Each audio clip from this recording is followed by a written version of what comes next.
தொடக்க நூல் அதிகாரம் 1. கடவுள் உலகை படைத்தல். தொடக்கத்தில் கடவுள் விண்ணுலகையும் மண்ணுலகையும் படைத்த பொழுது மண்ணுலகு உருவற்று வெறுமையாக இருந்தது.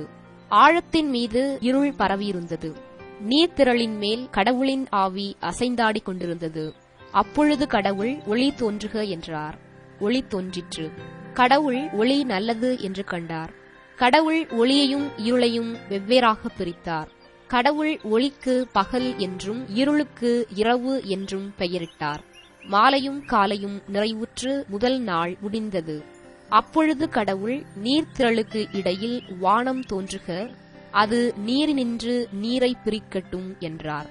கடவுள் வானத்தை உருவாக்கி வானத்திற்கு கீழுள்ள நீரையும் வானத்திற்கு மேலுள்ள நீரையும் பிரித்தார்.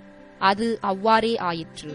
கடவுள் வானத்திற்கு விண்ணுலகம் என்று பெயரிட்டார். மாலையும் காலையும் நிறைவுற்று இரண்டாம் நாள் முடிந்தது. அப்பொழுது கடவுள் விண்ணுலகுக்கு கீழுள்ள நீரெல்லாம் ஓரிடத்தில் ஒன்று சேர உலர்ந்த தரை தோன்றுக என்றார். அது அவ்வாறே ஆயிற்று.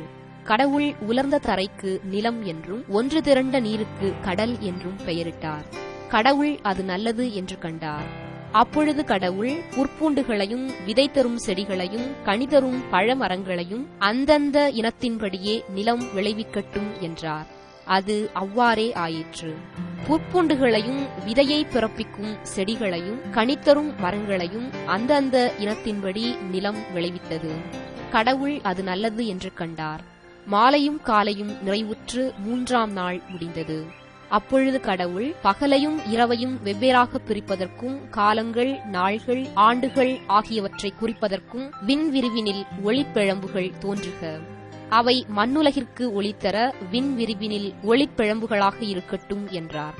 அது அவ்வாறே ஆயிற்று.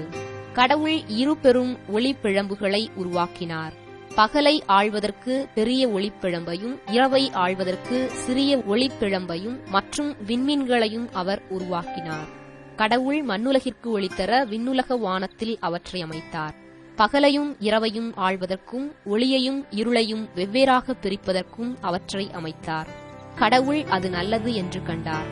மாலையும் காலையும் நிறைவுற்று நான்காம் நாள் முடிந்தது. அப்பொழுது கடவுள் திரளான உயிரினங்களை தண்ணீர் தோற்றுவிப்பதாக, விண்ணுலக வானத்தில் நிலத்திற்கு மேலே பறவைகள் பரப்பனவாக என்றார். இவ்வாறு கடலின் பெரும் பாம்புகளையும் திரள் திரளாக நீரில் நீந்தி வாழும் உயிரினங்களையும் இறக்கையுள்ள எல்லாவித பறவைகளையும் அவ்வவற்றின் இனத்தின்படி கடவுள் படைத்தார். கடவுள் அது நல்லது என்று கண்டார்.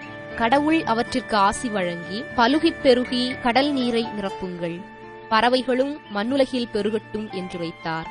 மாலையும் காலையும் நிறைவுற்று ஐந்தாம் நாள் முடிந்தது.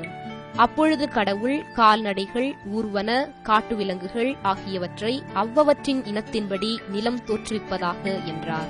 கடவுள் காட்டு விலங்குகளையும் கால்நடைகளையும் நிலத்தில் ஊர்வன யாவற்றையும் அவ்வவற்றின் இனத்தின்படி உருவாக்கினார். கடவுள் அது நல்லது என்று கண்டார். அப்பொழுது கடவுள் மானிடரை நம் உருவிலும் நம் சாயலிலும் உண்டாக்குவோம்.